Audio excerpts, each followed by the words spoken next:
Queria ler com vocês hoje Gênesis, capítulo 32, versos 22 ao 32. Gênesis, capítulo 32, verso 22 ao 32. Amém? Irmãos, nós estamos em uma sequência de mensagens falando sobre nossa vida em Deus, ou nossa existência em Deus, ou nossa existência a partir de Deus. Nós já vimos semana passada que, na verdade, não existe vida sem Deus. Ainda que as pessoas não conheçam a Deus, uma verdade não existe vida sem Deus. Deus é o Criador e é o motivo da vida. Então, nós precisamos entender que, como pessoas, nós existimos em Deus. E nós, como cristãos e como igreja do Senhor, também precisamos entender a partir dessa verdade de o que Deus espera de nós. Como que esse Deus se relaciona conosco e como nós nos relacionamos com Deus. Ou seja, como que dentro desse conhecimento que nós existimos em Deus, nós podemos exercer então a nossa vida, o nosso trabalho. E nós falamos semana passada sobre culto e entendemos que culto também tem a ver com o nosso trabalho, também tem a ver com a adoração. O culto, na verdade, é uma consequência da nossa vida durante a semana, onde nós nos reunimos num lugar então e começamos a dizer: Senhor, obrigado, te louvamos e te bendizemos, tu és o Deus da nossa salvação. Então isso também faz parte do culto. E hoje eu quero pensar com vocês sobre um encontro que basta apenas um encontro para que uma pessoa seja completamente transformada pelo poder de Deus. E esse texto que eu quero ler com vocês fala sobre Jacó e a luta com Deus. De repente, se você ler na sua Bíblia, aí está esse título, né? E diz assim, eu estou em Gênesis 32, verso 22. Naquela noite, Jacó levantou-se, tomou suas 2 mulheres, suas 2 servas e os seus 11 filhos para atravessar o lugar de passagem do Jaboque. Depois de havê-lo feito atravessar o ribeiro, fez passar também tudo o que possuía. E Jacó ficou sozinho. Então veio um homem que se pôs a lutar com ele até o amanhecer. Quando o homem viu que não podia dominá-lo, tocou a articulação da coxa de Jacó, de forma que lhe deslocou a coxa. Enquanto lutavam, deslocou a coxa enquanto lutavam. Então o homem disse: deixa-me ir, pois o dia já desponta. Mas Jacó lhe respondeu: não te deixarei ir, a não ser que me abençoes. O homem lhe perguntou: qual o seu nome? Ou como você se chama?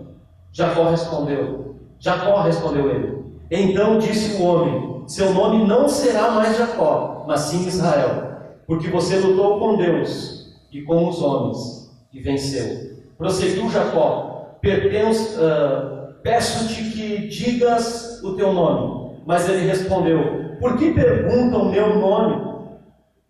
E o abençoou ali. Jacó chamou aquele lugar de Peniel, pois disse: vi Deus face a face, e todavia minha vida foi poupada. Ao nascer do sol atravessou Peniel, mancando por causa da coxa. Por isso, até o dia de hoje, os israelitas não comem músculo ligado à articulação do quadril, porque nesse músculo Jacó foi ferido. Pai, no nome do nosso Senhor Jesus, nós queremos orar pela Tua Palavra, nós queremos orar pela revelação das Escrituras para a edificação da Tua Igreja e para a glória do Teu nome. Nós queremos ser edificados, nós queremos ouvir a Tua voz pela Tua Palavra que foi lida. Por isso, Senhor, ministra aos nossos corações qual é a Tua vontade para as nossas vidas. Em nome do Senhor Jesus. Amém.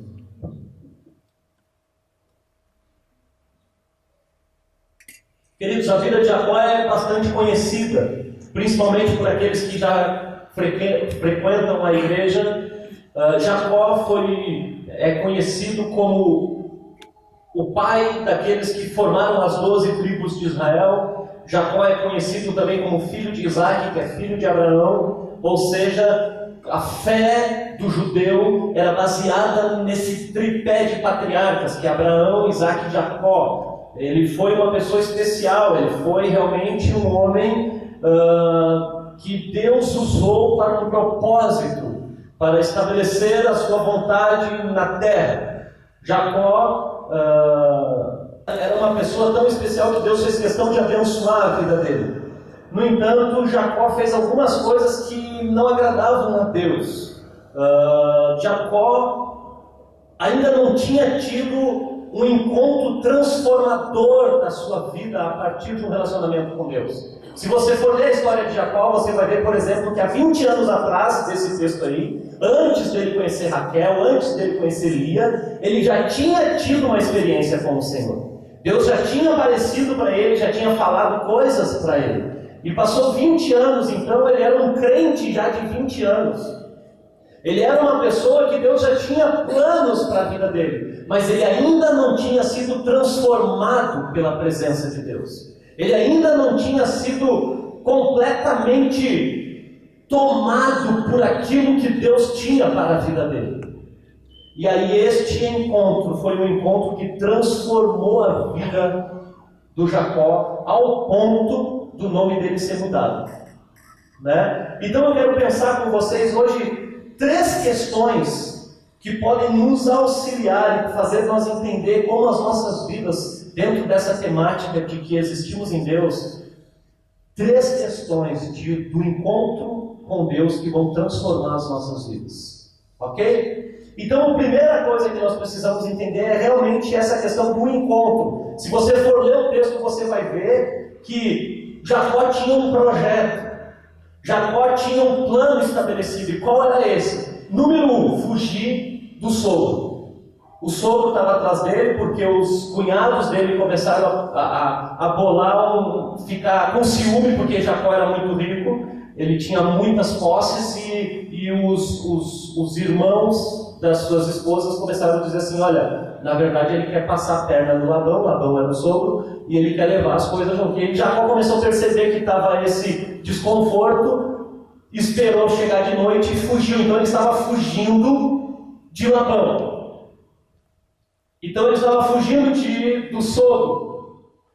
Mas ao mesmo tempo ele estava se preparando com um encontro com o irmão, que era o cara que ele tinha passado para trás.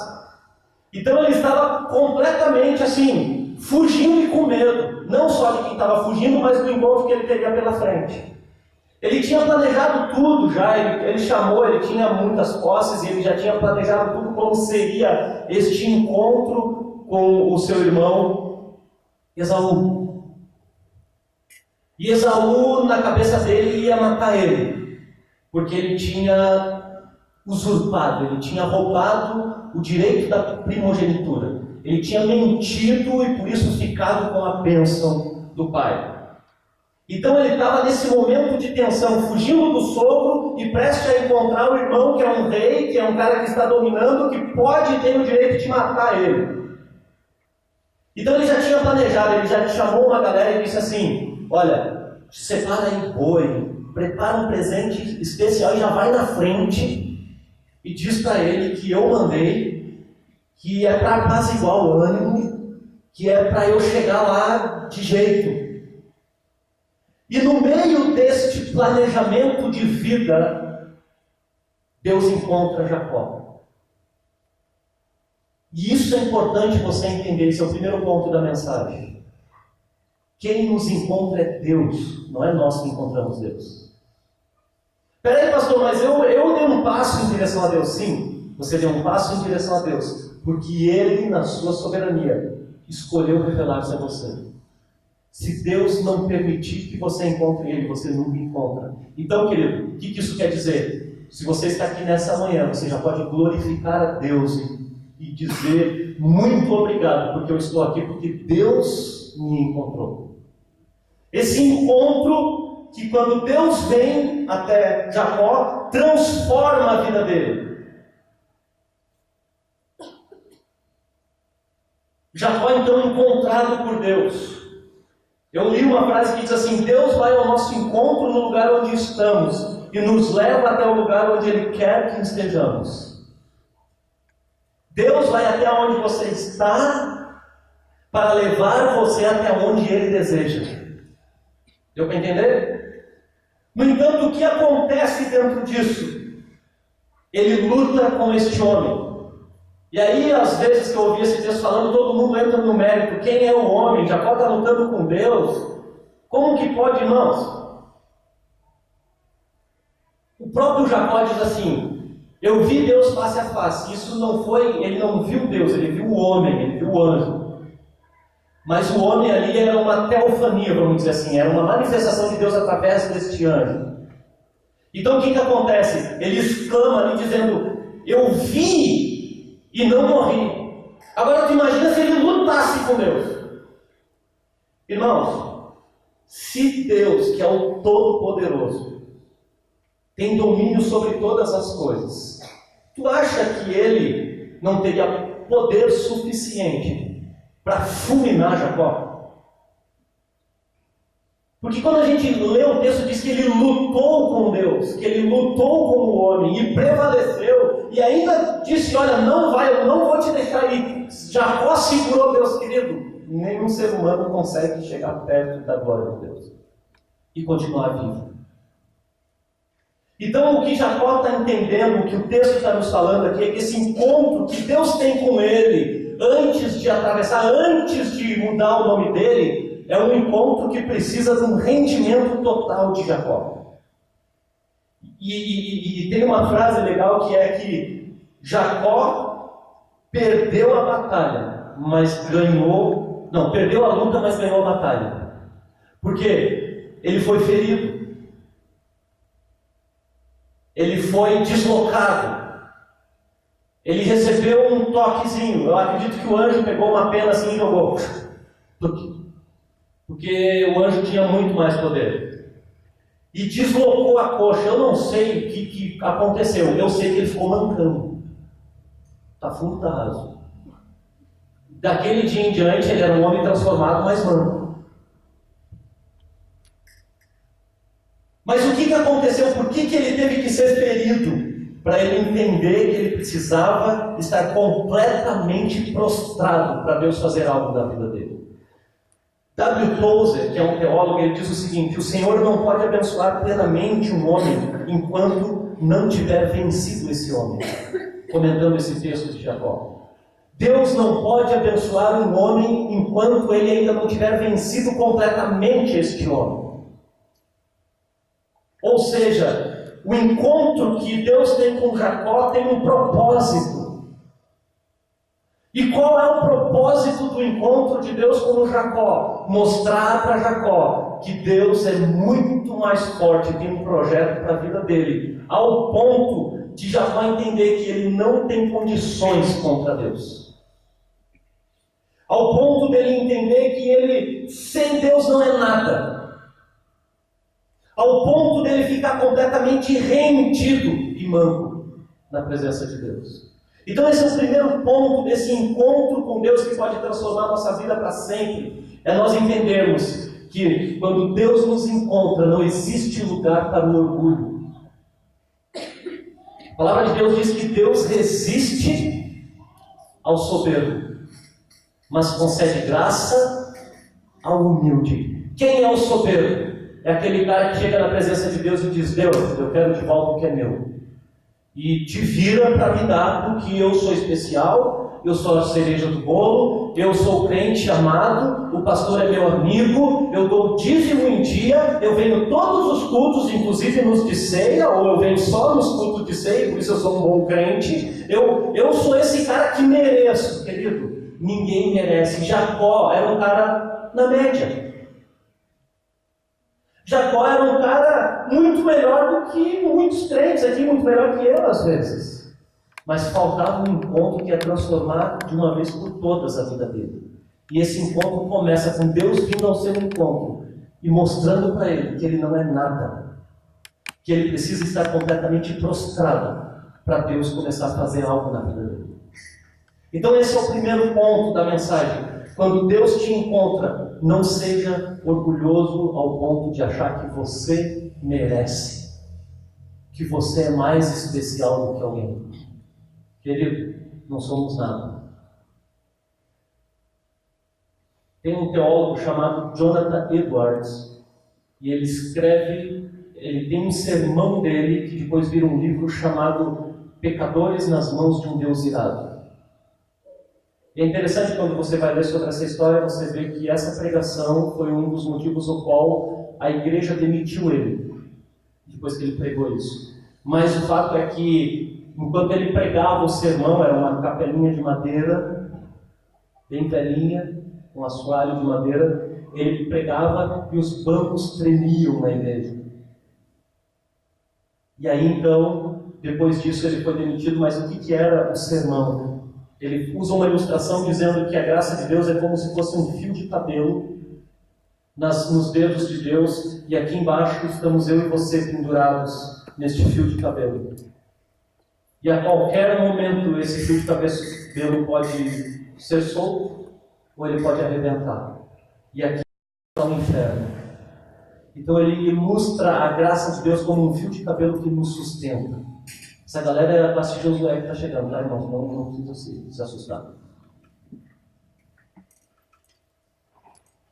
E quando você entende esse contexto que o Jonathan Edwards estava pregando, ele está dizendo que a graça de Deus é a razão pela qual nós não somos lançados no inferno.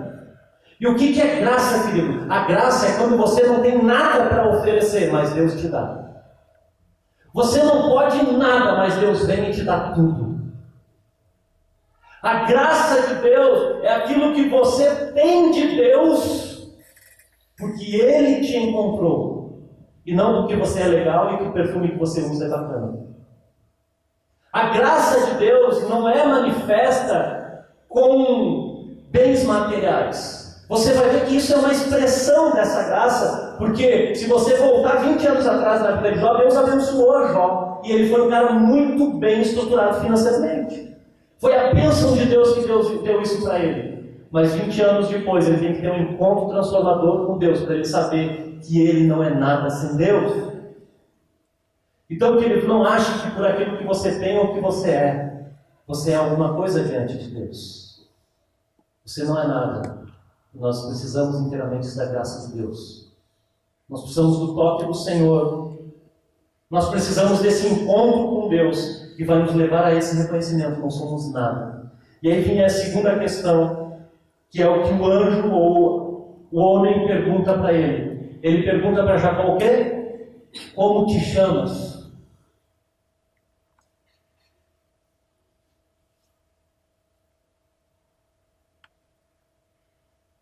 Por que ele pergunta isso para Jacó? Porque o nome dele dizia muita coisa. Para o judeu, o nome tem um significado. O pastor Cláudio está aqui para me ajudar a ser errado. Depois que me puxou ele, não agora. O anjo pergunta para ele qual é o teu nome. Sabe para que ele pergunta? Para ele se colocar no seu lugar. Para ele não achar ainda nessa tônica que ele é alguma coisa, para ele entender quem ele é. Então o encontro que Deus tem com ele, na verdade, faz Jacó ter um encontro consigo mesmo também. E o que é esse encontro consigo mesmo? É para você entender quem você é. E quem era Jacó, queridos? O nome que ele é dado depois é Israel. E a gente vai falar isso no próximo ponto, que é aquele que luta.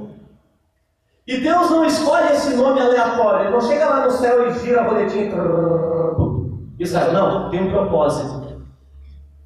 Porque o que significa Jacó? Aquele que vem traiçoeiramente pelo calcanhar, para pegar o calcanhar. Essa é uma das traduções. O outro, o nome está associado à necessidade de uma base sólida para ter fé. Ou seja, é alguém que ainda não tem uma base, precisa ter uma base sólida para desenvolver fé. Outro significado, aquele que rouba o direito de. Aquele que subtrai, mentiroso, dissimulado, enganador. Qual é o teu nome? Para Jacó não achar que o que Deus vai fazer dali para frente é por causa que ele é bom. Lembra-te de onde tu caiu. Qual é o teu nome? Como que o povo aí te conhece? Por que Labão está querendo o teu couro? Por que Esaú está com a faca nos dentes querendo te receber? Por que está tudo hostil contra você? Qual é o teu nome? Jacó podia ser bom, mas ele tinha, entre aspas, qualidades que Deus não aprovava. A gente já viu semana passada o que é ser mentiroso. Caim mentiu para Abel e ele matou Abel. Mentira e assassinato. João nos disse que vem da onde isso aí? Do maligno. Diz que Caim era filho do diabo, mentiroso e assassino. Jacó tinha uma dessas patentes na sua gandola. Mentiroso, dissimulado, enganador, necessidade de ter uma fé, traiçoeiro, aquele que vem por trás. Então, Jacó era um cara legal, né? Jacó, ele precisava entender quem ele era. E isso faz toda a diferença nós entender nessa manhã, querido. O encontro que Deus tem conosco mostra quem Deus é. Ele é soberano e nos sustenta com a sua graça. Mas o encontro que Deus tem conosco também, Ele não deixa você se iludir com você mesmo. Porque, querido, deixa eu te falar uma coisa. Você acha que você é bom. Você acha que é a cereja do bolo, o gás da coca, a última bolacha do pacote. Não é assim? Todo mundo, queridos, isso é fruto do pecado em nós. Todo mundo acha que é o melhor em alguma coisa. Todo mundo, alguns já sabem, eu venho do mundo das vendas. E o mundo das vendas é uma competição. É um comendo o corpo do outro, um cortando a cabeça do outro. E aí as empresas, elas fazem metas. Para quê? Para destacar o melhor. E aí o cara vai bater a meta e vai ganhar o prêmio de melhor. Sabe o que isso vai fazer com ele? Ele vai achar que é o melhor.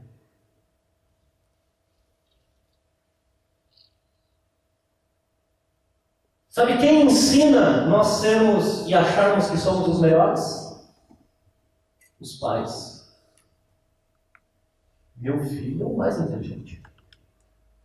O meu filho é o mais bonito. O meu filho é o mais forte. O meu filho nunca erra. É o filho da outra irmã, incircuncisa.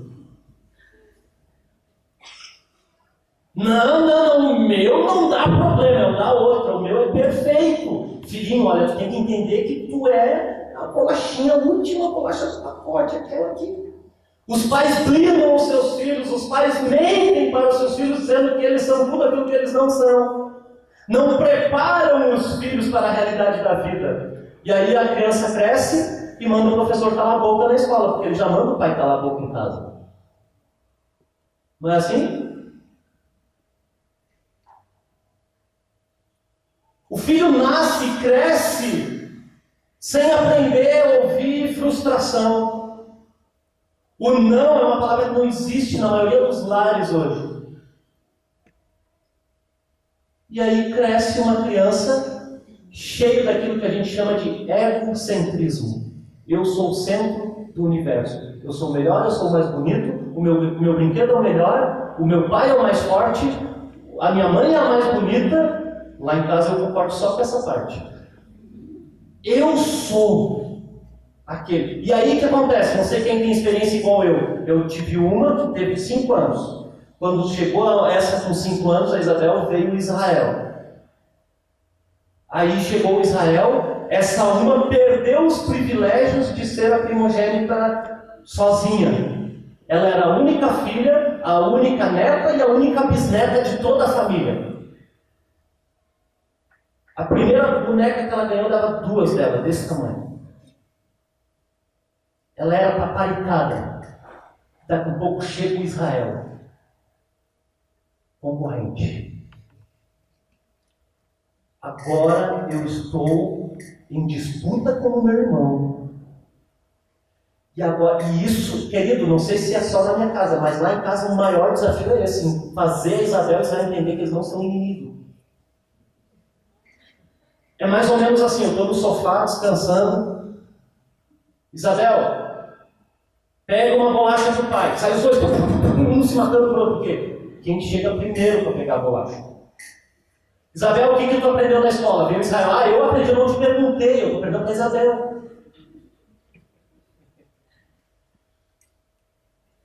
Isabel, quanto tu tirou na prova? Israel, eu tirei A, pai. Não te perguntei, eu estou perguntando para Isabel. Israel, como é que foi o recreio? A Isabel, não, é porque não te perguntei. Concorrência. A gente diz, volta. Como diz o Todd, volta para a terra. Volta para a terra. Os pais são responsáveis por criar pessoas que não conseguem se entender a si mesmos. Isso é trágico, querido. Porque a sociedade está assim por causa das famílias. Eu presenciei uma vez o pai, um doutor, com pós-doc na Suíça, um homem culto, inteligentíssimo, na minha casa ele estava. E o filho dele tinha uns 2 ou 3? 3 anos. E o filho queria um filme na televisão. E o pai simplesmente com ele no colo disse não. Essa criança deu um tapa na cara do pai que o óculos voou da cara. E esperneou, ele teve que soltar a criança. Porque a criança não deu só um tapa, ela começou a chutar e agredir o pai, porque o pai não botou o desenho que ele queria. E para aqueles que me conhecem, eu já procurei uma cadeira para finalizar a criança. Eu ia finalizar ela. E aí o Espírito do Senhor me tomou. Eu respirei. E eu fiquei muito mal. Eu fiquei muito mal. Não como tapa para a criança, Deus, mas com a atitude do pai. Filhinho, não faz assim com o papai. Senta aqui. Senta aqui, filhinho. Pós-doc. Homem culto, inteligente. Um filho de 3 anos bate na cara dele. Graças a Deus, queridos, que os meus filhos nunca nem me responderam atravessado para mim. Não sei porquê. Agora tu imagina um tapa na cara. E aí tu acha que essa criança que dá um tapa na cara do pai, tu acha que ele é capaz de dar um tiro no amigo na escola ou não? Se o cara tem condição de dar um tapa na cara do pai.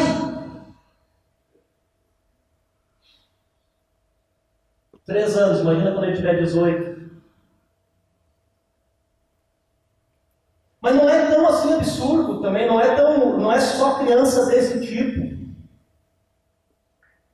A gente começa a ensinar os maus hábitos com as crianças do berço. Do berço. A criança não pode dar um pulo atravessado que o pai entope ela com a chupeta. Porque o pai não quer se estressar com o barulho que a criança está fazendo. E aí o pior, tem pais que para ter uma paz dentro de casa, liga a TV e bota a criança na frente. 3, 4, 5 horas na frente da televisão para o pai ter paz dentro de casa. E essa criança vai crescendo e se torna adultos que precisam ter encontros consigo mesmo para entender quem são. E a palavra de Deus é especialista para te colocar no teu lugar. Para você perder todos os mimos. para você olhar para você e dizer: eu sou Jacó. Eu sou Jacó. O encontro com Deus leva a esse reconhecimento de que eu sou falho e preciso de Deus na minha vida. Mas quando isso vai acontecer? Quando eu estiver completamente quebrantado diante de Deus, confiante na sua graça. E aí então Deus me leva a me olhar, Ele coloca um espelho na minha frente e diz: olha quem tu é. Tu é essa criança que foi mimada, que tua mãe e teu pai diziam que tu é o que tu não é. Tu é essa criança que cresceu sem receber não.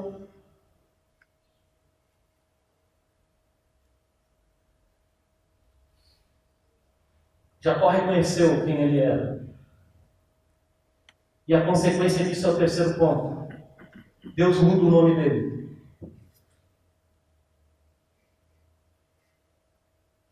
Passa a se chamar Israel. Primeiro, o que significa mudança de nome na Bíblia, querido? Você anota aí se você quiser ler em casa, depois você lê Gênesis 17. Deus muda o nome de Oséias para Josué.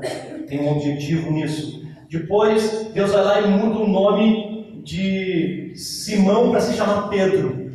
Jesus tinha um propósito. Deus muda o nome de Abrão para Abraão, porque Deus tinha um propósito. Então, mudança de nome na Bíblia tem um significado. Qual é o significado da mudança do nome desse sujeito? A partir deste encontro, essa pessoa sai completamente transformada na presença de Deus. O propósito da vida dessa pessoa é outro de agora em diante.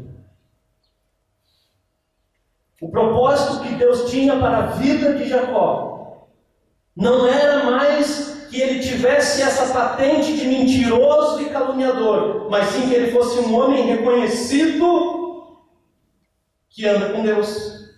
Qual é o significado do nome Israel? O literal é aquele que luta com Deus, por causa da luta. Mas a melhor tradução que eu achei é aquele que permite que Deus o governe.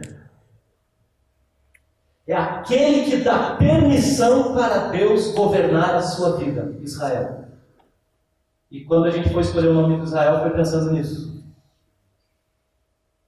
Aquele que se permite ser governado por Deus. Olha o que o encontro de Deus com Jacó fez na vida dele. Mostrou quem era Deus, soberano, e não tem como resistirmos. Mostrou quem ele era, e agora mostra para ele que a partir daquele momento, ele vai ser uma pessoa completamente dirigida pela vontade de Deus. Aquele que se permite ser governado por Deus. E ele só recebeu isso porque ele permaneceu na presença de Deus. Ele, como eu falei, ele tinha perdido a batalha, mas ele conquistou a vitória. Ele entendeu o que Paulo falou, se a projeção puder pôr para mim. 2 Coríntios 12, de 1 a 10. O que Paulo nos ensina lá, querido? Abra a sua Bíblia.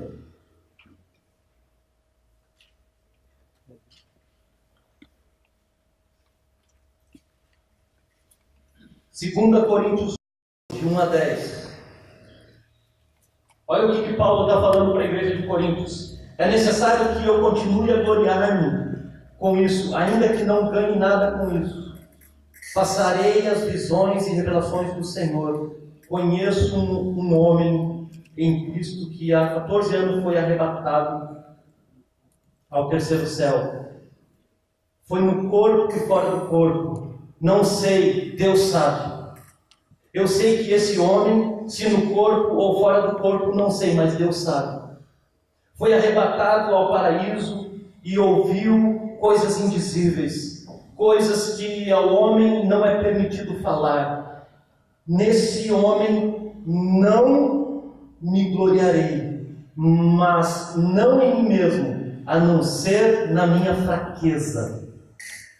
O que está acontecendo com Paulo aqui, querido? Ele diz que é arrebatado por Deus. Ele diz que vai na presença de Deus. Ele diz que agora ele é o cara que está com Deus. E ele vai se gloriar no quê? Na minha fraqueza. Mesmo que eu preferisse gloriar-me, não seria insensato, porque estaria falando a verdade. Evito fazer isso para que ninguém pense a meu respeito mais do que em mim vê ou de mim ouve, para impedir que eu me exalte por causa da grandeza dessas revelações. Foi-me dado um espinho na carne. Tocou na coxa. Há 14 anos, Paulo está falando da sua conversão.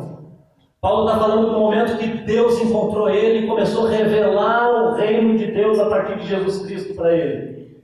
Paulo está falando do conhecimento que Deus deu para ele a respeito de Deus mesmo. E ele está dizendo: eu não vou me gloriar a não ser na minha fraqueza. Por quê? Porque Deus me colocou um espinho na carne. Pastor, o que era o espinho na carne do Paulo? Não sei, é espinho. E é na carne. É uma metáfora para falar o que ninguém sabe, só a pessoa sugere, mas ninguém sabe o que é. Foi-me dado um espinho na carne, mensageiro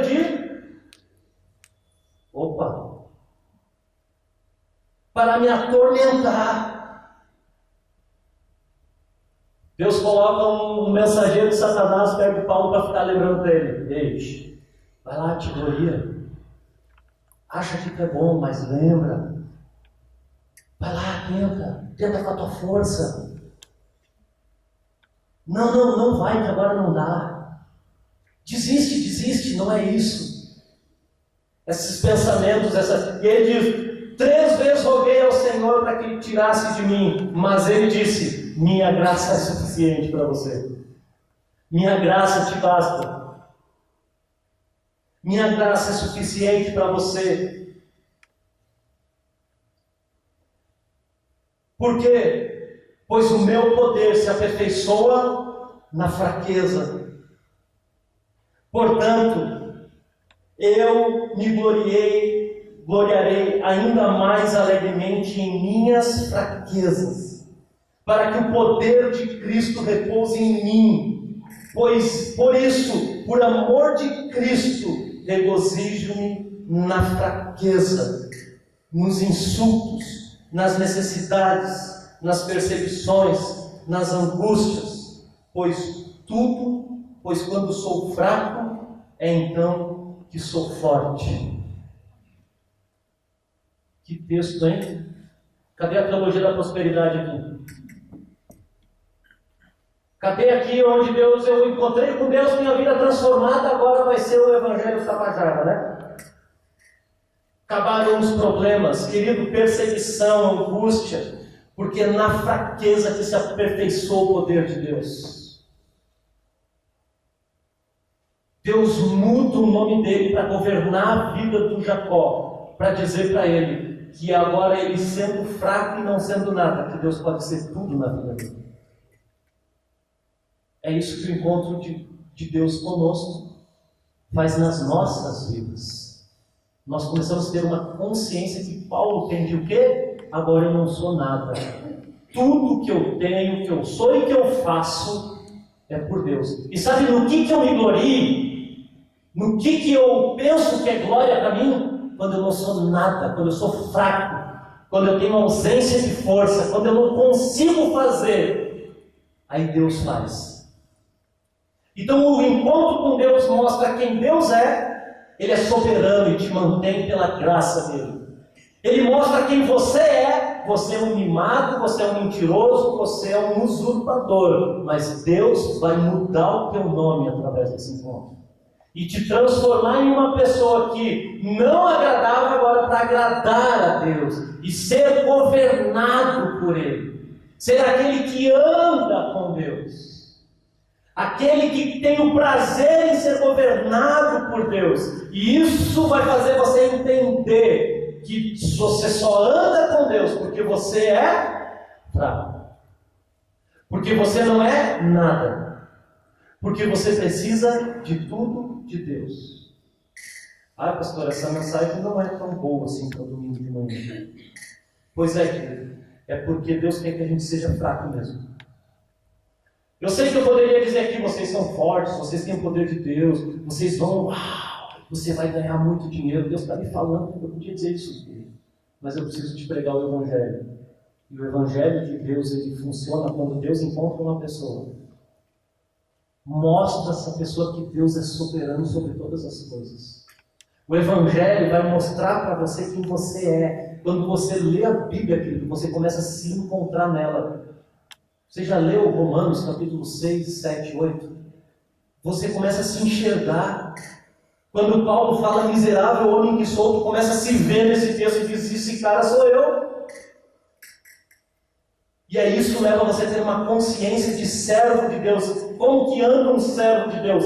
Ele não confia mais nas suas forças e na sua sabedoria. Ele confia na sua fraqueza, porque ele sabe que quando ele não pode nada, Deus pode tudo na vida dele. Então é isso que um encontro com Deus vai fazer com a sua vida. É isso que ele já fez com a sua vida e hoje está te lembrando. Lembra, querido, lembra. Volta para a terra. Que Deus possa nos abençoar e possa nos encontrar por aí. De repente, hoje de manhã, que Deus possa te encontrar, mostrar a soberania dele, mostrar que você não é nada e mostrar que você depende em tudo do Senhor. Porque agora Ele mudou o seu nome, Ele mudou a sua história. E querido, Deus é o único que tem o poder de mudar a história. Você sabe disso. Quem está aqui que já foi transformado pelo encontro com Deus sabe disso. Eu fui transformado por esse Deus. Ele me encontrou. E Ele mudou o meu nome. Eu não sei como é que vai ser o meu nome no céu. Eu queria que fosse em inglês, Leonardo. Não sei. Deus sabe. Mas mudou. As pessoas olhavam para mim e diziam, não é mais o Leonardo. Sim, sou eu. Não. Tu não fazia essas coisas? Com Bíblia na mão, não. Misericórdia. Querido, é o poder de Deus que tem o poder de transformar vidas. E esse poder de Deus está aqui nessa manhã para transformar a sua vida. E fazer daqui para frente você ser uma pessoa governada por esse Deus. Amém? Vamos ficar de pé?